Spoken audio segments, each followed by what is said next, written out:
Pernah nggak sih Anda lihat ada saham yang harganya terbang ratusan persen, tapi anehnya saham ini justru masuk dalam pengawasan khusus dari bursa? Nah, itulah yang terjadi sama PT Sanur Hastamitra dengan kode saham MINA. Kali ini kita akan coba bedah bareng-bareng teka-teki saham MINA ini dan kita cari tahu gimana caranya menemukan nilai di tempat yang mungkin nggak banyak orang lirik. Oke, kita langsung lihat aja grafiknya. Coba deh, perhatiin baik-baik. Dalam 1 tahun terakhir, harga saham ini bisa ada di 73 perak, tiba-tiba bisa meroket sampai ke 725. Ini bukan naik turun biasa, ini benar-benar kayak naik roller coaster. Satu hal yang pasti, saham ini nawarin potensi keuntungan yang luar biasa gede, tapi risikonya juga sama besarnya.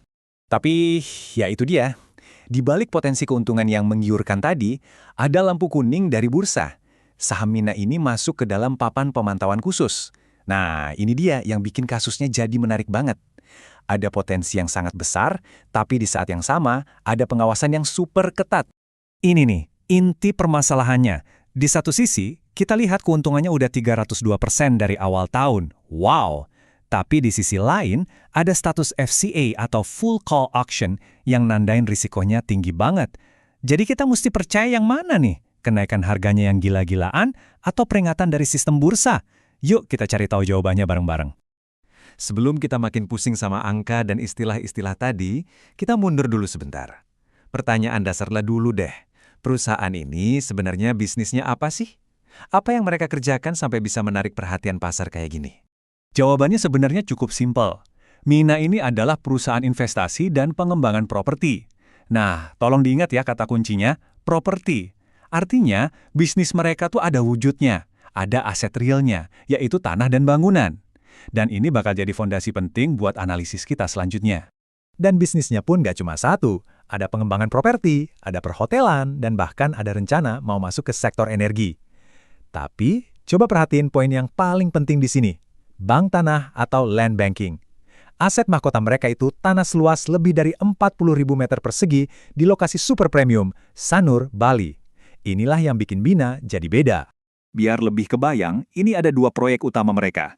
Di Boyolali mereka ngebangun 1.000 rumah subsidi, yang artinya ada kontribusi sosialnya. Tapi di sisi lain, mereka punya lahan emas di Sanur yang rencananya bakal jadi properti mewah. Ini nunjukin strategi mereka yang jalan di 2 kaki, pasar massal dan pasar premium. Jadi jelas ya, ada rencana nyata di balik semua ini. Oke, ceritanya emang menarik. Tapi kita sebagai investor nggak bisa cuma dengerin cerita kan, kita harus lihat angkanya.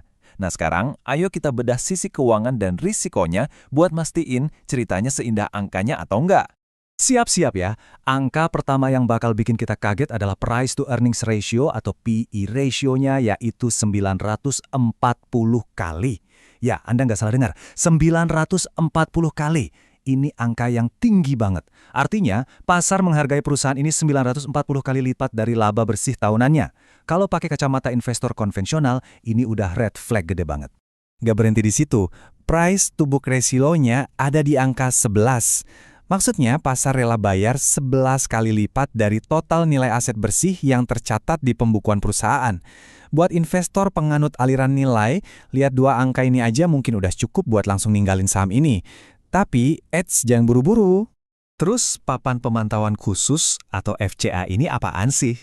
Gini, bayangin aja, ini kayak jalur khusus buat saham-saham yang perdagangannya nggak serame biasanya. Transaksinya nggak terjadi setiap detik, tapi lewat mekanisme lelang di jam-jam tertentu. Hasilnya apa? Harga bisa loncat tinggi atau anjlok dalam hanya karena beberapa transaksi aja. Nah, inilah sumber utama kenapa harganya bisa liar banget. Risiko lainnya, ya jelas volatilitasnya yang super tinggi, itu udah pasti. Tapi, ada satu poin yang menarik. Manajemennya tuh proaktif loh. Mereka pernah ngasih klarifikasi buat ngebantah isu-isu hukum di masa lalu. Ini bisa jadi sinyal bagus, nunjukin mereka peduli sama tata kelola perusahaan yang baik. Oke, kita udah lihat semua angka-angka yang menakutkan dan semua risikonya. Sampai sini mungkin Anda mikir, wah, saham ini mending dihindari aja. Tapi, disinilah letak serunya. Gimana kalau selama ini cara kita menilainya yang salah? Gimana kalau kuncinya itu bukan ada di laba, tapi di nilai asetnya? Nah, ini dia kalimat saktinya. Untuk perusahaan kayak MINA, bisa jadi pasar tuh nggak terlalu peduli sama laba mereka sekarang. Pasar itu melihat harta karun yang mereka simpan, yaitu tanah. Jadi valuasinya bukan didasarkan pada earnings kapasitas atau kemampuan nyetak laba, tapi pada asset value alias nilai aset realnya. Ini adalah pergeseran cara pandang yang sangat fundamental. Strategi ini kelihatan jelas banget dari rencana rights issue mereka. Mereka nawarin saham baru dengan harga diskon. Tapi coba lihat, dana hasil rights issue ini mau dipakai buat apa? Modal kerja sehari-hari, bukan buat proyek raksasa. Ini langkah yang cerdas. Mereka seakan-akan bilang ke investor, kami tahu kalian percaya sama nilai tanah kami di masa depan. Jadi tolong bantu kami biayai operasional sekarang supaya kita bisa sampai ke tujuan itu bareng-bareng. Jadi setelah tahu semua informasi ini, gimana dong seharusnya kita berpikir sebagai seorang investor? Oke, mari kita rangkum semua ini jadi sebuah kerangka berpikir yang lebih jelas untuk menganalisis saham Mina. Ini dia poin-poin kuncinya yang perlu Anda pegang. 1. Lihat nilainya dari aset tanah, jangan cuma dari laba. 2. Coba pahami apa maksud dibalik setiap aksi korporasi yang mereka lakukan.